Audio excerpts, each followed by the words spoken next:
Chapter 11. I meet my Aunt Agnes, learn a bit about my new home, and make a friend. I looked to see a woman in a long skirt with a dark shawl over her head waving at the train. I waved back, even though I figured she couldn't see me. The train slowed past the houses into the depot, and I got my first look at the Newgate Coal Company. A few low, dark buildings hung along the edge of the mountain, with great wooden chutes running down to the enormous tipple and processing plant. These was the tallest buildings I'd ever seen, and they was gloomy black with coal dust. A separate track split off to run under the triple, and a mound of spilt coal was built up on one side. A little girl was climbing it, and she was black all over with soot. Even the tips of her hair was black. "Take off your cap, lad," said Uncle Jim as we stepped to the platform, "for that's showing respect for a lady, and here comes your Aunt Agnes." I took off my cap and did my uncle to greet her. She bounded across the platform with long, fast strides, unafraid of slipping in the snow, one hand closing the shawl at her chin. She was nearly a foot taller than Uncle Jim, with a straight posture and rather hard features. Her clothes was perfectly neat and simple, as if frills of any sort might slow her down. She carried a gentleman's gold watch. "Well, now, here you are." She gave me a tight, short hug, then held me at arm's length to get a good look at me. "Look at his eyes, Jim, just like May's. How old is he? Is he a good boy?"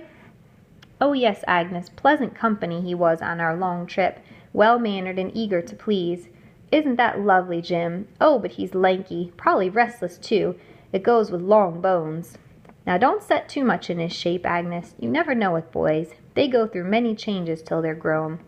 Well, yes, right you may be. For some reason I had disappointed her.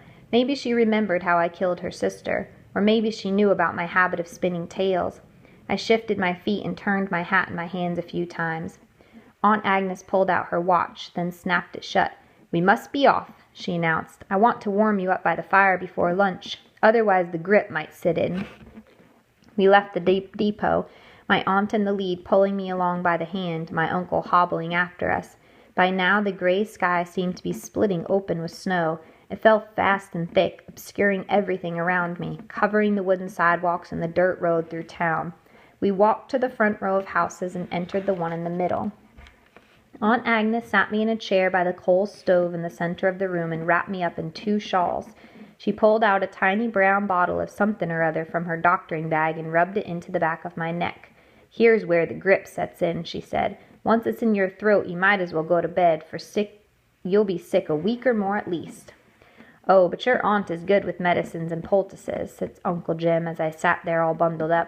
"When folks can't afford the doctor, they send for her, for she won't take money for her gift. She grows her own herbs, you know, and makes all her tinctures and syrups herself." "Make 'em some tea, Jim, for we've got to warm up the insides, too." "Yes, Agnes, here I go now. And aren't you a lucky boy, Billy? Yes, you are, a lucky boy." "I sure am," I answered, not knowing what else I could say, but in general I agreed with him and felt that I had finally fallen into some good luck. We drank our tea, and only after I insisted that I was truly warm inside and out did they let me unwrap and get out of my seat. I wanted desperately to poke around a bit, like any boy in a new place would, but I didn't want to seem too restless or curious, for I didn't want Aunt Agnes thinking poorly of me. So I tried sitting still without fidgeting, doing my best to be polite. They asked me questions about guardian angels, such as was I treated poorly or well, did I have many friends, and did they learn us a trade, and so on and so on. It was all pretty tiring, but eventually they let me get up to look around. They showed me the straw mattress where I'd be sleeping, the privy in the back, and the water pump down the road. They introduced me to Trotwood, their milk cow, and Coppers, their mule, and the flock of chickens roosting in the coop. "I'm embarrassed to have you see the old barn," said Uncle Jim. "It's in awful need of repair." I took a look and saw where some planks had rotted through and the gate hung crooked. "Maybe I could help you fix it up," I said. "Certainly, lad. I can use an extra hand." We had beef stew for lunch, as much as I could eat, and it was rich and delicious, with plenty of meat and parsnips, potatoes, and such. Then a mob of children knocked on the door. There were 6 of them, all eager to meet me, having heard I was coming from far away to live with my aunt and uncle. All in all, they was even more ragged and scraggly than the boys at Guardian Angels. They pushed and shoved to get in the front when Aunt Agnes opened the door, but she quick took charge, making them quiet down and shake the snow off their boots before letting them inside. "This here is Billy Creekmore," she said, "my sister's son. He'll have many stories to tell you about living in an orphanage and traveling a great ways to come live in Holly Glen, but for now you may introduce yourselves, then be off, for I'm trying to spare him the grip." A girl in boy's breeches asked me how old I was. "Near 11, I told her. "My birthday's in December." "You're tall, but awful skinny," she said. "Looks like you're half starved." There weren't nothing to say back, since it was true, so I kept my mouth shut. "Well, don't go insulting him on his first day, Rachel," said a boy my size. "I'm Clyde Light, and this here is my brother Belton." A little fellow with great big eyes poked his face out, then snapped it right back. "He's shy, but he wanted to come meet you, right, Belton? We live at the boarding house across the tracks with my ma. She's manager there ever since our pa died last spring. You'll have to come visit tomorrow since it's Sunday and there ain't no school." The other children stood around to get a look at me till Aunt Agnes pulled out her watch and said it was time to go home. That Rachel's a bold one," she said after closing the door, "just like her mother." Before long the sun was going down. Aunt Agnes took me to milk Trotwood. I gave her a try, and she milked easy without kicking or turning up great face to moo at me the way the cows at the orphanage did. "It does me good to have you here, child," said Aunt Agnes. "My heart's full in a way it hasn't been since May died." "Was she pretty?" "Yes, and she liked being told so. She was a romantic, always had her nose in a book. Do you read, Billy?"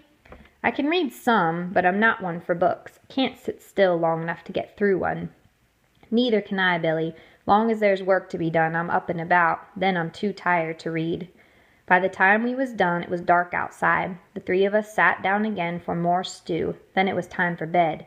Judging by how quickly I heard snores coming from their room, I'd say Aunt Agnes had tired herself out. My straw mattress was lumpy in places, but I felt awful cozy. The coal stove was still warm from the day's cooking. I looked at the glowing embers through the grate, trying to get my mind around how big the day turned out to be. I tried to remember all the kids that came by, but the only faces I could put names to was Belton and Clyde. I wondered why my aunt was discouraged over my long limbs, and what would happen when my pa found out I was here instead of at the orphanage. Maybe he'd be angry at the Beatles for letting me go and making it harder for him to come get me. Then, out of the blue, I missed Peggy and Rufus so bad I began to cry.